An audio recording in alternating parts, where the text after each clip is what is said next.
Selamat pagi pemirsa, apa kabar Anda hari ini? Bersama saya Puji Lestari, inilah kabar Indonesia.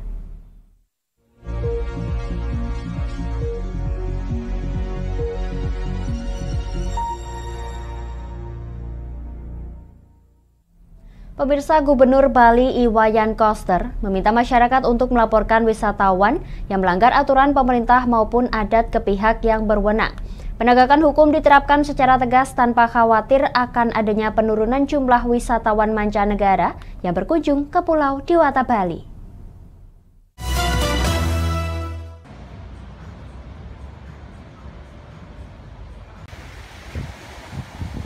Pulau Dewata menjadi destinasi pelancong dari berbagai negara untuk berwisata. Sebagai daerah dengan iklim tropis, Bali menjadi tujuan turis yang ingin menikmati suasana alam.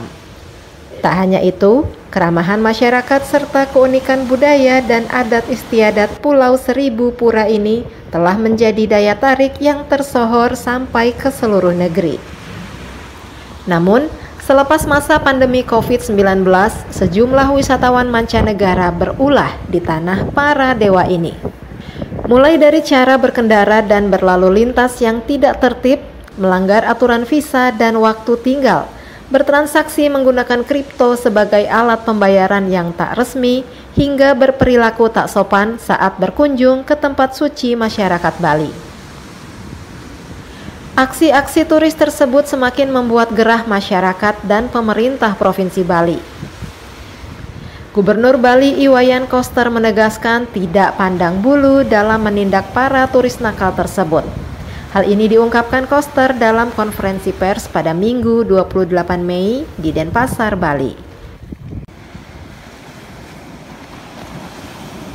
Setiap perilaku wisatawan mancanegara yang melanggar ketentuan sepanjang memenuhi syarat sesuai dengan peraturan perundang-undangan harus ditindak tegas dengan proses hukum, bahkan proses hukum pidana.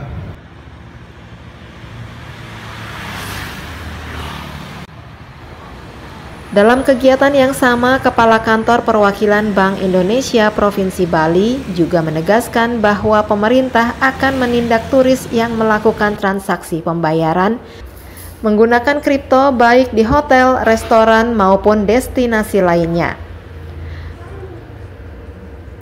Para wisatawan di Bali diimbau untuk menggunakan tempat penukaran valuta asing atau money changer resmi yang berizin Bank Indonesia. Itu dan kita sediakan ada 138 kupa atau money changer di seluruh Bali. Ada 500-an cabang di Bali yang punya izin dari Bank Indonesia. Jadi kita juga ingin agar mereka juga bisa menukarkan uang rupiah dengan aman dengan menggunakan kupa-kupa yang berizin. Dan uang rupiah kita terus siapkan di situ. Melengkapi imbauan tersebut juga diingatkan sanksi pidana bagi penggunaan kripto atau mata uang selain rupiah dan alat pembayaran lain dalam transaksi pembayaran, yaitu kurungan 1 tahun penjara atau denda paling banyak 200 juta rupiah. Adanya ketentuan ini diyakini tidak akan membawa pengaruh pada jumlah kunjungan wisatawan asing yang terus bertambah seiring menipisnya kasus COVID-19. Pemirsa, Balai Besar Taman Nasional Lorelindu atau TNLL mendata terdapat 7 lokasi pertambangan emas tanpa izin atau PETI yang masih aktif di kawasan TNLL Sulawesi Tengah. Upaya penutupan tambang emas ilegal tersebut selalu dilakukan dengan melibatkan aparat hukum serta pemerintah setempat.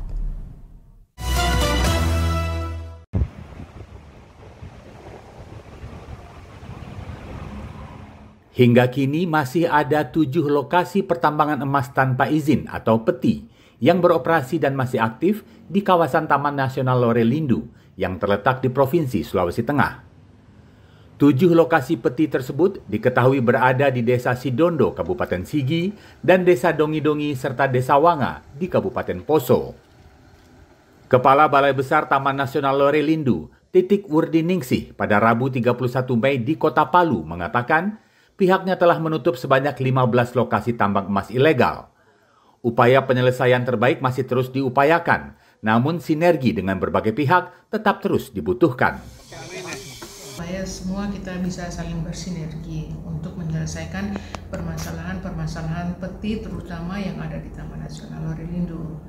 Karena kalau diteruskan ini peti ini sangat bisa merusak dari pelestarian Taman Nasional yang sangat kita harapkan keberadaannya di tengah-tengah Provinsi Sulawesi Tengah.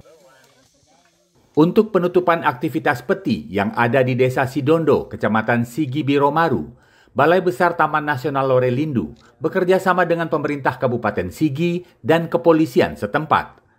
2 titik tambang emas ilegal yang ada di lokasi tersebut ditutup pada awal bulan Mei yang lalu.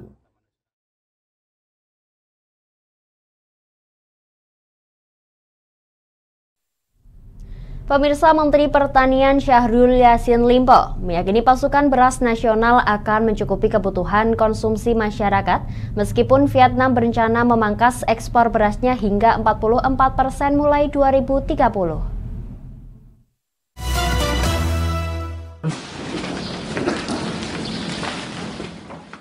Vietnam berencana memangkas ekspor berasnya hingga 44% mulai tahun 2030 mendatang. Padahal negara itu merupakan salah satu sumber impor beras terbesar bagi Indonesia, di mana pada tahun lalu nilai impor beras Indonesia dari Vietnam mencapai 81.828 ton. Di sisi lain, Menteri Pertanian Syahrul Yassin Limpo mengajak semua pihak untuk optimistis, mengingat seperti dikatakannya saat berada di kawasan lapangan udara Sultan Syahrir, Kota Padang pada 30 Mei, Indonesia memiliki sumber daya alam yang seharusnya bisa dimanfaatkan untuk ketahanan pangan nasional. Apalagi berdasarkan sumber data yang didapatkannya, terjadi peningkatan pasokan beras secara nasional dalam 3 tahun terakhir, diantaranya berdasarkan data dari Badan Pusat Statistik. Kemudian data melalui standing crop, melalui satelit, pakai artificial intelligence yang tidak bisa dibohongi oleh siapapun. Di mana-mana negara menggunakan standing crop. Yang ketiga, laporan daerah, mulai dari desa, kabupaten, provinsi, dan semua clear. Kuncinya menurut Syahrul, semua pihak, utamanya petani di tanah air, mau berkomitmen dan melakukan strategi penanaman padi secara kompak, sehingga masyarakat tidak selalu berpikir untuk menggantungkan pasokan beras dari negara-negara lain seperti Vietnam, India, dan Pakistan.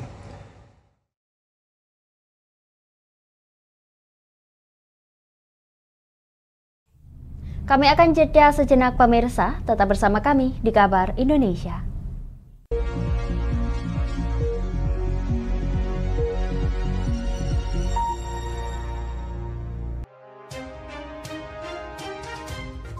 Inilah ketiga anggota komplotan pencuri spesialis pecah kaca mobil setelah melakukan penggelapan 20 sepeda motor dan 2 unit mobil dengan modus retard.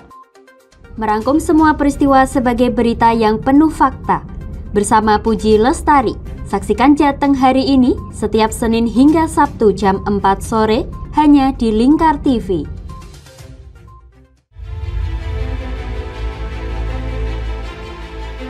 Memberikan pinjaman uang kepada saya dengan bunga 8% per bulan. Membedah opini narasumber, menggali lebih dalam untuk mendapatkan perspektif baru yang lebih faktual. Masalahnya, nota perbaikan kapal itu semua ada di saya. Kenapa Tomo bisa menunjukkan? Demi mendapatkan informasi yang solutif dan terpercaya dalam Bedah Opini. Setiap Rabu jam 11 siang hanya di Lingkar TV.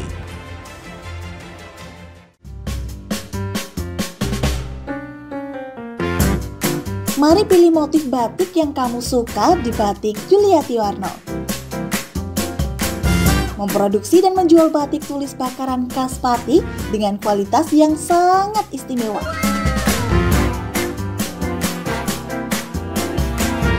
Cocok buat oleh-oleh, seserahan, bahkan untuk baju nikahan loh. Menyediakan berbagai motif mulai dari batik klasik sampai batik modern. Ayo borong segera Batik Yuliati Warno. Anda bisa melihat proses produksi batik secara langsung di rumah produksi kami loh. Alamatnya ada di Desa Langenharjo, RT 7 RW 3, Jalan Juwana Tayu, Kilometer 3, Kecamatan Juwana, Kabupaten Pati, Jawa Tengah.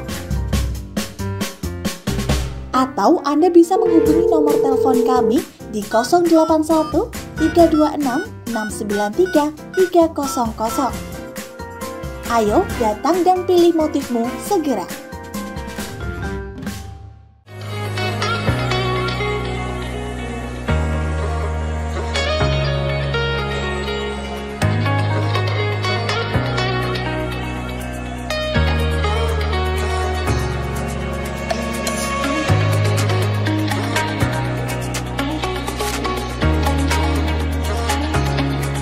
Hatta Kastorpati, surganya alat tulis dan perlengkapan sekolah serta kantor.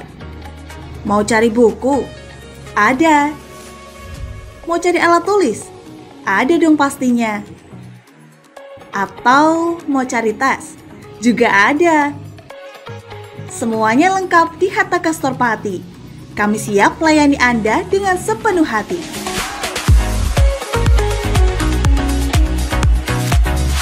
Alamat kami ada di Jalan Pemuda nomor 204 Kabupaten Pati. Buka dari jam 8 pagi sampai jam setengah 9 malam. Anda mau cari kami di e-commerce? Juga tersedia. Atau Anda bisa mengunjungi Instagram dan TikTok kami di @hattaka.official. Ayo, tunggu apa lagi? Penuhi kebutuhan alat tulis dan aksesoris sekolah serta kantor Anda di Hatta Kastorpati. Ada buku, ada meja. Yuk beli di Hatta Kastor aja.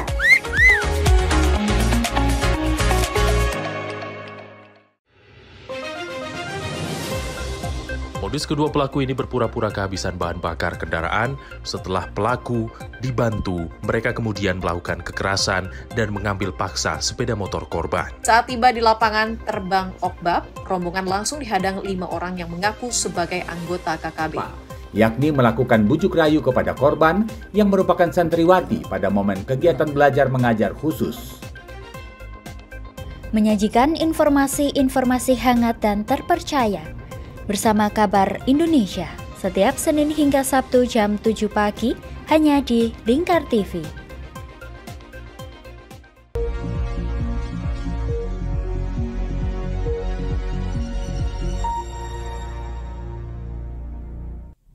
Anda masih menyaksikan Kabar Indonesia pemirsa. Dinas Perumahan Rakyat dan Kawasan Permukiman Kabupaten Ngawi tengah menyelesaikan pembangunan 1060 unit toilet bagi warga kurang mampu. Biaya pembangunan sanitasi dasar rumah tangga yang penting untuk mencegah kasus stunting ini diambil dari dana alokasi khusus Pemkab Ngawi tahun 2023 senilai 8,4 miliar rupiah. Dinas Perumahan Rakyat dan Kawasan Permukiman DPRKP Kabupaten Ngawi tengah menyelesaikan pembangunan sebanyak 1060 unit toilet dalam program Sistem Pengolahan Air Limbah Domestik SPALD bagi keluarga penerima manfaat yang merupakan warga kurang mampu. Dalam program ini, Dinas PRKP sudah mengalokasikan dana sebesar 8,4 miliar rupiah dari dana alokasi khusus DAK tahun 2023. Pelaksanaan program SPALD dimulai sejak bulan April hingga Agustus mendatang bagi 20 desa yang tersebar di sejumlah kecamatan, lantaran masih ada rumah tangga di Ngawi yang belum memiliki toilet. Sekretaris Dinas Perumahan Rakyat dan Kawasan Permukiman Kabupaten Ngawi, Maftu Afandi, menjelaskan pembangunan sanitasi yang layak menjadi salah satu dasar pemenuhan kebutuhan air bersih dan sangat penting dalam pencegahan stunting. Mengingat kebersihan lingkungan juga merupakan bagian yang memengaruhi timbulnya kasus gagal tumbuh pada anak. Jumlah sanitasi tahun ini sejumlah 1060 titik. Kemudian terkait dengan stunting ini adalah kebutuhan dasar untuk mendukung pengurangan stunting di Kabupaten Ngawi. Untuk satu titik ini nilai anggaran sendiri berapa? Satu titik kebutuhan anggaran kita sediakan sejumlah 8 juta. Berdasarkan data DPRKP Kabupaten Ngawi, hingga tahun anggaran ini, total penerima bantuan program SPALD di wilayahnya sudah mencapai 10.209 keluarga penerima manfaat. Sejak program berlangsung di tahun 2013, sebanyak 86% rumah tangga di wilayah setempat telah memiliki toilet pribadi.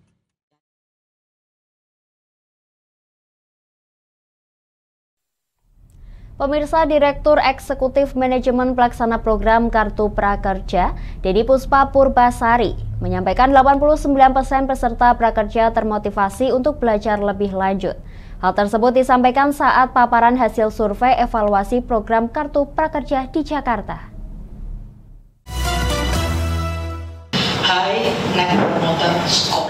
Hasil survei evaluasi program Kartu Prakerja triwulan pertama 2023 menunjukkan 89% peserta prakerja termotivasi untuk belajar lebih lanjut setelah mengikuti pelatihan. Angka survei ini menyiratkan bahwa program pemberian pelatihan oleh pemerintah semakin tepat sasaran untuk mendorong budaya belajar sepanjang hayat. Direktur Eksekutif Manajemen Pelaksana Program Kartu Prakerja, Denny Puspa Purbasari, pada Rabu 31 Mei menyampaikan survei diambil dari para peserta Kartu Prakerja setelah 1,5 bulan selesai pelatihan dan mendapatkan insentif. Jumlah peserta tahun 2023 batch 48 hingga 53 tahun ini berjumlah 390.000 orang yang berasal dari 488 kabupaten dan kota. Menurut Denny, penerima Kartu Prakerja merupakan mereka yang baru pertama kali mengikuti pelatihan dan kursus keahlian untuk peningkatan kompetensi. Bahwa dari prakerja ini adalah pengalaman belajar pertama, kemudian teman-teman dari Sobat Kartu Prakerja bisa melanjutkan ke pelatihan yang selanjutnya dengan sisa saldo yang ada, maupun dengan kemudian insentif yang diterima karena bisa membeli pelatihan di luar, ataupun kemudian belajar dari sumber-sumber lainnya. Tapi intinya adalah kesadaran dan kemudian membuka pengalaman bahwa ternyata belajar itu mudah. Mulai 2 Juni 2023, pendaftaran prakerja akan kembali dibuka secara reguler di situs prakerja.go.id per 2 minggu setiap bulannya. Pembukaan gelombang akan dimulai pada hari Jumat pukul 12.00 waktu Indonesia Barat sampai dengan hari Senin pukul 23.59 WIB. Upaya ini bertujuan agar peserta mendapatkan jadwal yang pasti untuk penetapan peserta. Kami akan jeda sejenak pemirsa, tetap bersama kami di Kabar Indonesia.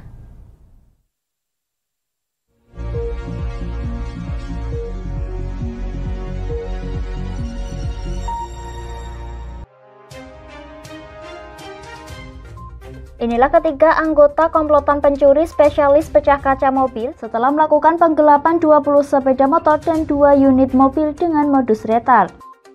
Merangkum semua peristiwa sebagai berita yang penuh fakta. Bersama Puji Lestari, saksikan Jateng hari ini setiap Senin hingga Sabtu jam 4 sore hanya di Lingkar TV.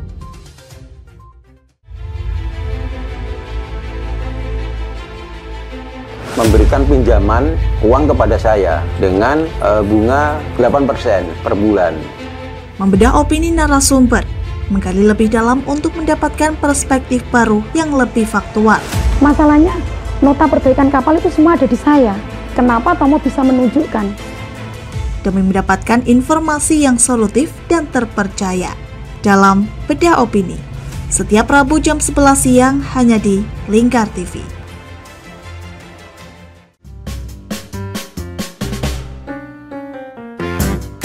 Mari pilih motif batik yang kamu suka di Batik Yuliati Warno.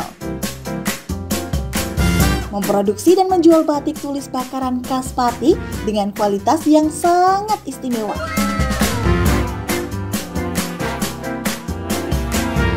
Cocok buat oleh-oleh, seserahan, bahkan untuk baju nikahan loh. Menyediakan berbagai motif mulai dari batik klasik sampai batik modern. Ayo borong segera Batik Yuliati Warno. Anda bisa melihat proses produksi batik secara langsung di rumah produksi kami loh. Alamatnya ada di Desa Langenharjo, RT 7 RW 3, Jalan Juwana Tayu, Kilometer 3, Kecamatan Juwana, Kabupaten Pati, Jawa Tengah. Atau Anda bisa menghubungi nomor telepon kami di 081 326 693 300. Ayo datang dan pilih motifmu segera.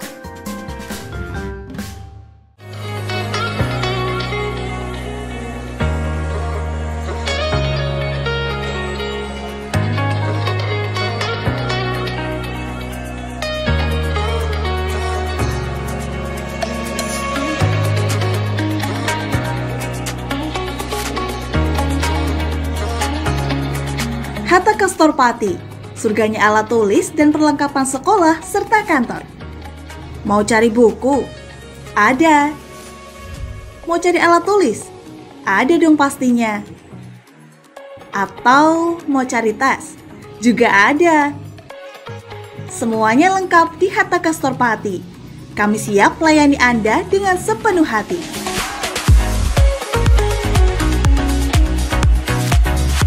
Alamat kami ada di Jalan Pemuda nomor 204 Kabupaten Pati.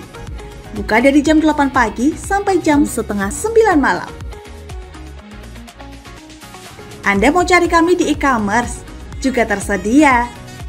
Atau Anda bisa mengunjungi Instagram dan TikTok kami di @hataka.official. Ayo, tunggu apa lagi? Penuhi kebutuhan alat tulis dan aksesoris sekolah serta kantor Anda di Hatta Kastor Pati. Ada buku, ada meja. Yuk beli di Hatta Kastor aja.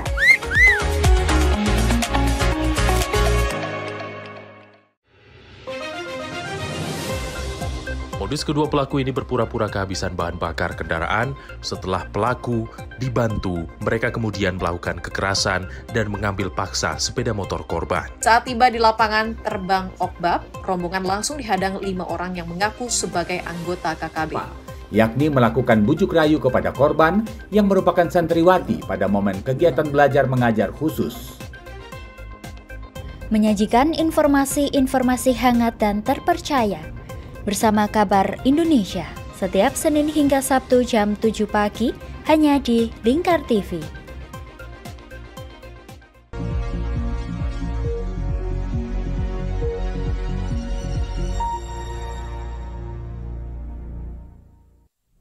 Anda masih menyaksikan Kabar Indonesia pemirsa. Di tengah perayaan hari ulang tahun ke-730 Kota Surabaya, Galeri Visma menyuguhkan perenungan dengan menggelar pameran seni rupa bertajuk Batas Luar Iki Surabaya Rek. Wara-wari karakter kehidupan Kota Surabaya tergambar di karya-karya para perupa yang menganut berbagai aliran seni rupa modern tersebut.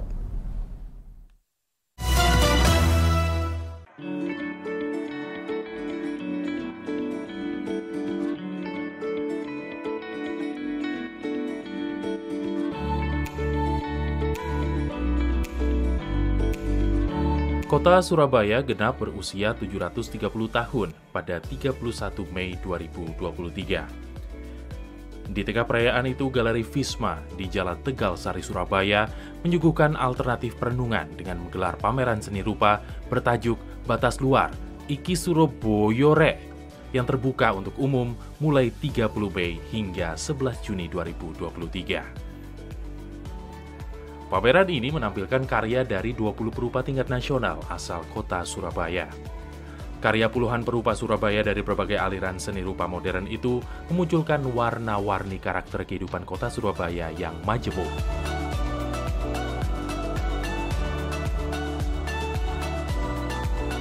Buat saya memang kalau kita datang ke pameran ini, karakter Surabaya, Kota Surabaya sangat majemuk, sangat kaya, sangat kompleks dengan banyak kebudayaan, sangat ramah, dan punya sense of humor yang sangat besar. Kami menyatakan bahwa coba seniman-seniman ini Surabaya diuji. Apa benar mereka orang pinggir di kancah seni rupa Indonesia, di kancah seni rupa dunia? Coba buktikan Surabaya ini bahwa kita bukan orang pinggiran, kita bukan periferi, tapi kita akan menjadi pusaran seni rupa Indonesia.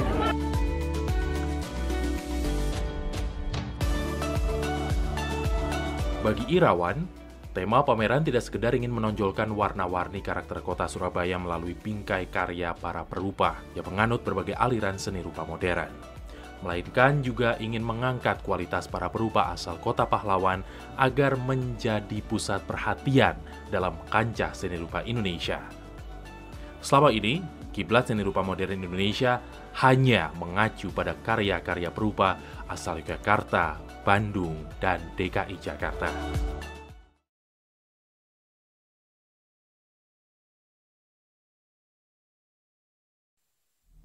Pemirsa, beragam cara dilakukan masyarakat guna menyelesaikan persoalan sampah. Di tempat pengelolaan akhir atau TPA di Batam, Kepulauan Riau, sampah plastik diolah menjadi papan yang bernilai ekonomi dan dapat digunakan untuk pembangunan sebuah musola.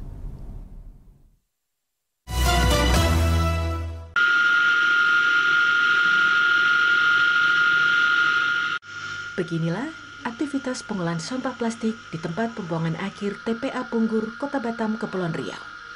Limbah plastik diubah menjadi papan yang dapat digunakan untuk membangun rumah atau bangunan lainnya. Proses pembuatan papan dari sampah plastik ini cukup mudah. Plastik bekas dikumpulkan terlebih dahulu, kemudian dibersihkan, dimasukkan ke dalam mesin pemanas, dan dicetak sesuai ukuran yang diinginkan. Plastik panas yang sudah dicetak ini selanjutnya dimasukkan ke dalam air untuk menurunkan suhu permukaan papan. Untuk membuat sebilah papan plastik berukuran 2 meter x 20 cm, dibutuhkan bahan dasar sebanyak 15 hingga 17 kg dengan waktu produksi sekitar 30 menit. Ini kan dipanasi dulu mesinnya kan. Sudah dipanasi, kalau sudah panas baru cetakan balonnya masuk. Selama 30 menit. Mesin dia setengah jam, berarti kalau nyetak di 1 jam dia dapat satu batang. Biasa satu hari berapa sih Bang? Bisa menghasilkan berapa? Berapa balok ya? Berapa batang? Kalau balok dia satu hari dapat ya 12 batang ya. Rudi menambahkan ada banyak limbah plastik yang berpotensi untuk dijadikan barang bernilai ekonomi, termasuk papan plastik yang bisa menjadi peluang usaha baru.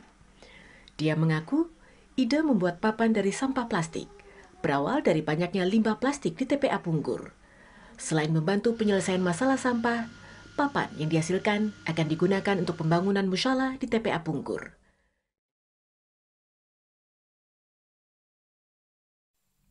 Demikian kabar Indonesia pemirsa. Nantikan kabar Indonesia selanjutnya hanya di Lingkar TV. Saya Puji Lestari pamit dari hadapan Anda. Selamat melanjutkan aktivitas Anda. Selamat pagi dan sampai jumpa.